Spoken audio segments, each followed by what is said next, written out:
Hey-oh! Woo! Hey-oh! Live from your ESG sock drawer. It's a Woke Data Wednesday spectacular here at the State Street Yarn Factory. What? Joined as always by our BS correspondent, Matt Mascardi. I'm that cough drop you find in your pocket that you can't open because it's been through like 17 rinse cycles. You know, it's like You still use it though, right? I do, yeah. I'm cheap. And today's Nobody Loves ESG Like We Love ESG scented nuggets called November 9th, 2022, a BS NEO update. I'll explain that later. A visit from Cucker Tarlson, our very own ESG Tucker, and a word from our sponsor. Matt. I love having a sponsor. Today's episode is sponsored by S-Gage, your ESG data solution. At the end of the show, Matt, we're going to play Paul Hodgson. We're going to play the rest of his piece on the top 10 greenhouse gas emissions from U.S. companies. That's awesome. Okay. I love it. Thank you, S-Gage. Moving on. All right, let's get to it. Let's do it. It's a Wednesday. I'm calling this one Woke Data Board Sabermetrics Loose Ends. Ooh. Okay? That's us. Because why? Why? Because we focus on the people. We focus a lot on the G in the ESG. So let's talk about some NEOs today. All right, let's do that. That sounds boring. Let's make it interesting somehow. It is boring. Some of whom you're sick of. I don't care. I gather the news. I report. But again, this is all like a really like sly way of telling our listeners that they should be customers of ours because we focus on the people. Yeah, it's very sly. No one has picked up on it. All right, come on.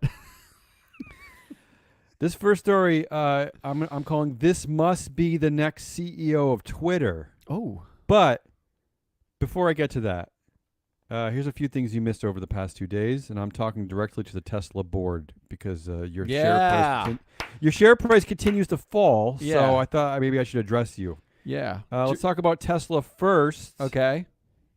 Tesla recalls another 40,000 cars, this time over power steering. You know who 17 recalls in 2022 already, covering 3 million cars. 17 already. Don't you kind of wish they had a CEO who was like making sure that stuff actually worked? That'd be cool. Back to your Tesla CEO. Here's what he's been doing over the past few days. First, he wistfully shared a meme on Twitter with an image of a Nazi soldier carrying messenger pigeons. So your Tesla board, your CEO is literally tweeting pictures of Nazis during a disturbing uptick in anti-Semitism that has sort of captured the popular culture captured journalists and sports fans and the ADL. Everybody. So this is what he's doing. Your CEO, CEO, not a controlled company. I know that according to Board Sabermetrics, one vote. One share, one vote. But I know according to us, Board Sabermetrics, he controls over 60% of the influence on that board. But still, you can vote him off. You can, investors can still vote on this. Fire him, literally. I mean, he was telling people on the social media network that shall not be named to vote Republican for balance. Thank you. And did he say that about local elections? Did he say Republicans own most of the governorships and a lot of state houses. You should vote out all the Republicans in the state houses so that it's balanced. No. That's a nice tease to yesterday's huge elections here in the United States, except it really isn't a tease because we don't really have anything to say about it. We're really not a politics show. But I do have this, Matt. I don't know if you remember this. You probably don't. In April, Elon Musk tweeted, this is when he was courting the world to buy Twitter because he was the singular choice to buy Twitter. Remember, singular option. He was kissing all of our butts. He literally tweeted this, Matt, in April 28th. Quote, "For Twitter to deserve public trust, it must be politically neutral." I think that was him. He was just censoring the things coming out of your mouth. I think that's what that sound was. There you go. All right, on to the real story. His name is Sriram Krishnan. I apologize to everybody for that pronunciation. That was something. He is, here's the headline: the Indian American helping Elon Musk run Twitter. Matt, again, I mean, this is our core messaging here at Business Pins. I mean, we predict the world. Look, but the worst part about this is not only are we right every single time, but we know without having said it maybe as specifically that these are puppets. We're using, let's be honest. We're using Indians as puppets? South Asian CEOs as a means for the white founder chair to control the company without looking like they control the company. I don't know how I feel about this. I feel at Microsoft, you think that Bill Gates, the white founder chair, still has a lot of influence? Well, he was on the board up until like 3 years ago, controlling but he's gone. it, right? Now he's gone. I think now the transition has actually happened. But Jack Dorsey was on the board with Parag, and then did anybody think Parag was like the CEO? Not even the employees treated Parag like the CEO. Like no one treated him with respect except for us. So I mean, I think the pattern is real, but what I'm afraid of is this is a version of CEO tokenism, like diversity tokenism. We saw it with gender tokenism. Yeah, that's what I'm afraid of. Yeah, this is what we've talked about a lot, right? It's like they refuse to commit to a woman, right? Refuse to commit to other underrepresented groups here in America that need representation, like Black people, Latinas. Yeah. So they go with this. Okay. Anyway, that's. Hey, the crowd we know who the next like CEO of Twitter is going to be. Not like at least our we hot finally take. know. They will have replaced the CEO of Twitter, a South Asian CEO of Twitter, with a South Asian CEO of Twitter. It would be the first. Right, this is the first replacement theory that is actually a replacement theory. I like this. Yeah, that might be the proof, though, that it's a real thing, right? It is. Yeah, it's real now. All right. Let's get to a CEO apology, Matt. We don't get these a lot, and you know who it came from? It came from Zuck. It came from the CEO of Meta Platforms. Come on, I love this. We can't call this an apology. Hey, stop! This is exciting to us. Like when we first started our show, we used to have a slew of CEO apologies, but then they kind of caught on. They're like, wait. We apologize. We don't have to. Like, no one's held accountable for anything. So what do we have to apologize for? Yeah. But Mark did it. I'm going to give credit to Mark. Why did he apologize? Because he just laid off 13% of his company, 11,000 people. That's like more people that live in my mom's little town. That's a lot of people. That is a lot of people. He 11,000 people. And he said, I know this is tough for everyone, and I'm especially sorry to those impacted. All right. He also said, at the start of COVID, he's basically blamed COVID for the shift to the meta world, right? He blamed COVID, and he thought that this was the natural progression of things in the business world. So he made this huge investment into the metaverse, into Meta Platforms, changed the company's names, and he said he got it wrong. He said, unfortunately, this did not play out the way I expected. I got this wrong, and I take responsibility for that. Look, go ahead. But I think this is actually something. I think this is something. Do you know why it's easy for Mark Zuckerberg to say that to his employees? Because he is the eye that rules the world.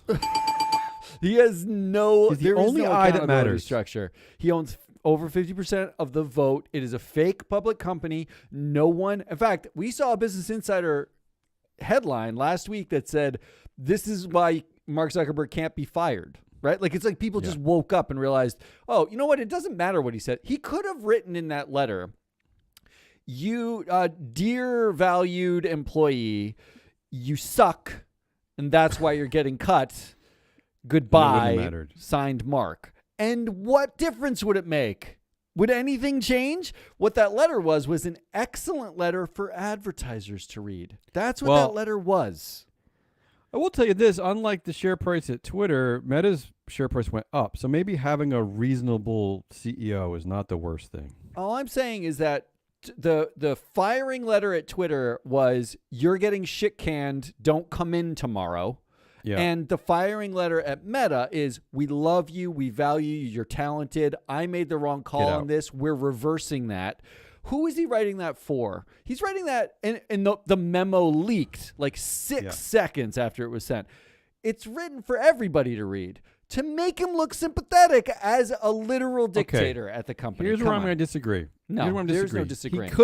He could have said we. He chose I. I give him credit for that. He is the company. Yeah, he is. And usually it's all like we, blah, blah, blah. And secondly, Matt, when Elon fired all those people and wrote that letter, he didn't even sign his name. He didn't even put his name on the letter. Because he probably dictated it to Siri. Right, but I think Mark is more of a man, is all I'm saying. More of a human. I don't more like of it. a human. Yeah, I don't all like right. it. And finally, here's the real story. I only did that stuff to sound serious. I only did those other stories because I just wanted to sound like we care and that we're on top of things. But here's the real story from a businessman's perspective. This is the stuff we actually care about. This is really. I'm going to call this the anti-woke executive hero of the week. Oh, we have it of the week now. That's a lot. Because all you anti-woke people, the Vivics, you should be proud of this. This is the kind of guy you probably want leading your companies, because you shouldn't let the ESG world have a say in things. You shouldn't let them talk about your There should be no outrage. This is a business decision we're about to read out. It's all business. So here's the headline. Tyson Foods CFO. Yeah, business. CFO. Yeah. John Tyson was arrested in Arkansas. Yeah, that's right. Arrested after allegedly becoming intoxicated and falling asleep in the bed of a woman who didn't know him. Here's the story. He went to the wrong house, didn't he? He went to the wrong house. And can you believe this is Tyson Foods once again? I mean, I know you can believe it, but here we go. John Tyson, charged with public intoxication and criminal trespass after a woman of college age who didn't know him found him asleep in her bed around 2 a.m. Yeah, it's awkward. When police tried to wake him up, he sat up. This is the CFO of Tyson, but was unable to verbally respond and then tried to go back to sleep. The police report called him sluggish and uncoordinated, which, Matt, this is also what the board said about him when they were picking a new CFO last month. But since Tyson's is run by a controlling family, it didn't matter. Does this mean that the Tyson executive tree for poaching is the best executive tree in the entire corporate world right now? Let's talk about that tree. Tyson is a fourth-generation member of the Tyson family. His daddy, John, is currently the chair of Tyson and also the former CEO. Matt, I think you forgot this. We talked about this before. The arrested CFO, John H. Tyson, he was formerly the chief sustainability officer at Tyson. Oh my God, that's amazing. Yeah. That's literally the greatest thing I've ever heard. And between that and the Beyond Meat X Tyson guy. I'm getting to that. Yeah. The company is known, according to the article, Wall Street Journal, I believe, the company is known for tapping members of the Tyson family to lead and is largely controlled by the family. And Matt, now they are known for being sluggish and uncoordinated. A representative for Tyson said it was aware of the incident, but has no additional comment because it is a personal matter. I mean, what kind of excuse is that? I mean, yeah, the person is your CFO. You're right. I mean, it's a personal matter. He personally was in the wrong bed of the wrong house because he was drunk. It's the CFO of a publicly traded company. Now, watch this. If the Beyond Meat precedent stands, Tyson's going to release 11% of their workforce, including the CFO, as part. But it's really all just everyone else is getting fired so that they can fire him without firing him. Can't fire a family member. That's true. He's just going to be given a seat on the board. The CFO said that his conduct was inconsistent with my personal values, the company's values. I doubt that. And the high expectations we hold for each other. I made a serious mistake, and this has caused me to reflect deeply on the impact my actions can have on others. So what are his values, you think, Matt? Are they actually being peppy and coordinated as opposed to sluggish and uncoordinated? Or how about being sober? Or how about falling asleep? How about falling asleep in beds of women of retirement age at 2 p.m.? Is that his actual values? The audience just clapped because you set them up to think that was a real apology with that Zuckerberg piece that you already did. That's not a real apology any more than the Zuckerberg piece. He's part of a controlling family. He's not going to lose his job. And if he steps down for personal reasons, those personal reasons being I slept in the bed of a college-age student at 2 a.m. because I was drunk and I didn't know where I was, then he's going to keep all of his options. He's a part of the family. He gets paid out. He's not going anywhere. He's not going anywhere. This is ridiculous. What I want is for him to be made, like his penance should be to be made the head of sustainability again. That should be his penance. Forever. Yeah, that's his permanent position. And as Matt has alluded to, let's not forget that former Tyson Foods executive Doug Ramsey was fired from Beyond Meat 2 months ago after he was arrested for third-degree battery and terroristic threatening after biting a man's nose. And I know you all people think we're crazy. You think, what are they doing? Like, this is not how ESG works. Like, this is like they're making a mockery out of our very serious institution. People, go to the profile of your whatever ESG provider you use, whatever ESG data provider. If you use MSCI, go to the Tyson Foods profile. Search for John H. Tyson. He's in there. He's there. The CFO. He's there. So we're not. CFO. We're allowed to do this, is what I'm saying. We're allowed. Not only that, go to your favorite provider's write-up and see which one of them wrote about an executive sleeping in the bed of a college-age student at 2 a.m. drunk, or an executive who bit the nose off a man at a football game. And wonder to yourself, this feels a little material. That guy, both of them, had a serious amount of influence Tyson at these Foods. companies and access to all of their financials. The decision-making that they have in one instance maybe should be reflective of issues with decision-making with stuff like all the company's books. Things like that. That's all I got to say. That's it. Well, at least now the rest of the public market has learned, don't hire executives from Tyson Foods. Just bother. I'm excited for his Don't demotion into the bother. head of sustainability. Right. I'm very excited for that. Moving on. What do we got? Cucker Tarlson. Oh, yes, we do have Cucker Tarlson. So this week, Cucker sent Who in is another. Cucker? Who is he? I don't All get right. it. Who is Cucker Tarlson? Look, I'll admit, every week Yeah. when I hear him, he sounds eerily like me reading stuff I wouldn't normally say. But I can tell you, these are just recordings that appear on my computer after I sit in front of the microphone and script it out. Did you get this from Glass Lewis or something? Where did you come across this? What? You're Glass Lewis obsessed. I just like saying Glass Lewis. It's a cool name. I don't like ISS, MSCI, S&P. I like Glass Lewis. It does cool. sound more breakable than the others. Yeah, Glass it's fun. Lewis. Yeah, it's a fun. little more precious. All right, here's Cucker Tarlson, and actually, this week he's talking a lot about COP emissions, COP27. It's big. Is that it was, right? yeah. Okay. He's Okay, talking good. about- I'm glad he's here he thinking goes. about it. Here he goes.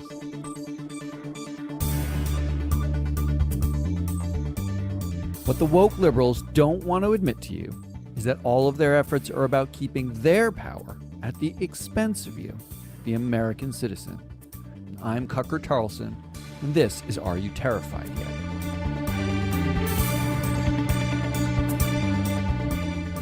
Right now, the climate alarmist elites are gathering at COP27 in the shadow of the repressive regime in Egypt to discuss how climate change must be stopped.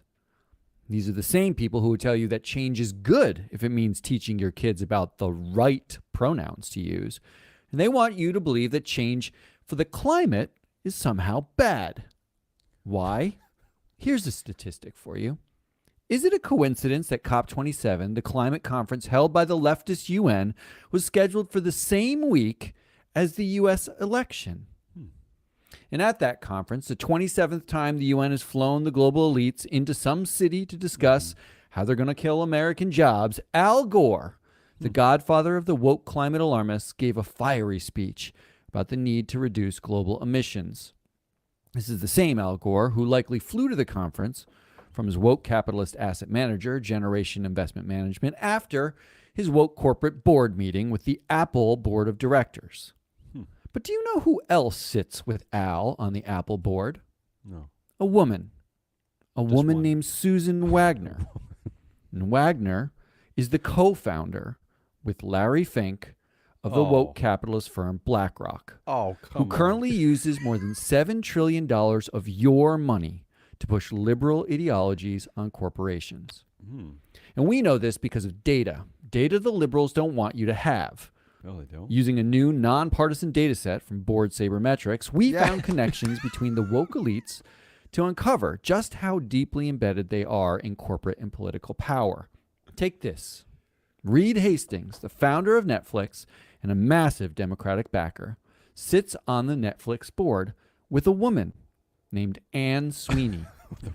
Anne Sweeney was an executive at what is now the woke poster child, Disney, for more than a decade, under Bob Iger, who sits on the board of Apple with Al Gore and Larry Fink's best friend, Susan Wagner.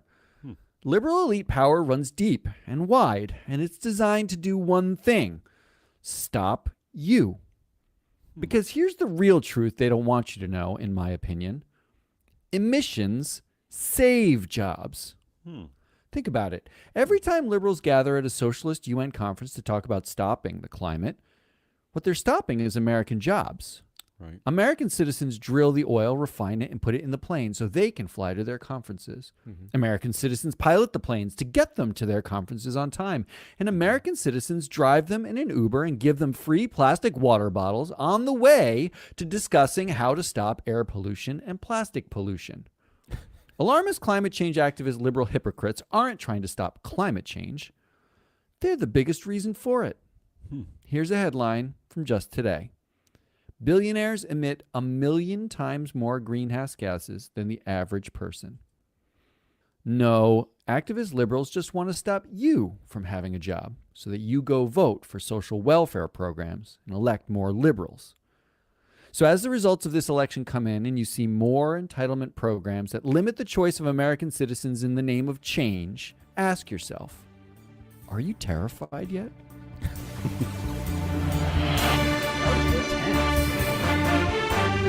I tell you, I'm not saying it's you who writes these and performs these, but they do sound a little bit like you. Really? But I have to say, these are just, this is like the highest level of genius we have to offer. These blow my mind. I almost I kind of fall into his web of conceit and intrigue. He's got a lot of interesting points there. There were a proving couple that you can things, use yeah. board sabermetrics from all directions. I mean, because It's these weird. connections he made are actually kind of fascinating. And they're real, actually. I looked it real, up of course. because we made Board Sabermetrics. I went and looked it up afterwards. First of all, I don't know how he's a client because we're not getting any money. He stole it from a different client. I don't like know. that. We need this money. I don't know about that, but I went and looked it up. I fact checked those points, and those connections are all true. They're all accurate. So that makes me a little proud, honestly. You know, the let's go back to the most fascinating thing I think about BlackRock, like as of now, is that both the left and right kind of love attacking it, right? Yeah. Oh, yeah. So he sums fun. it up beautifully. I don't know. I'm impressed. I'm impressed. As much as I hate him and hate all of his reports, I'm impressed. I did. He's a genius. I was a little upset with one thing because he said at one point, here's a statistic for you. And then he gave no statistic. He actually just said COP27 is happening or something. It wasn't a statistic. 27. That's a data There point, is a number isn't it? in there. I suppose that's true. Let's get on to S-Gauge.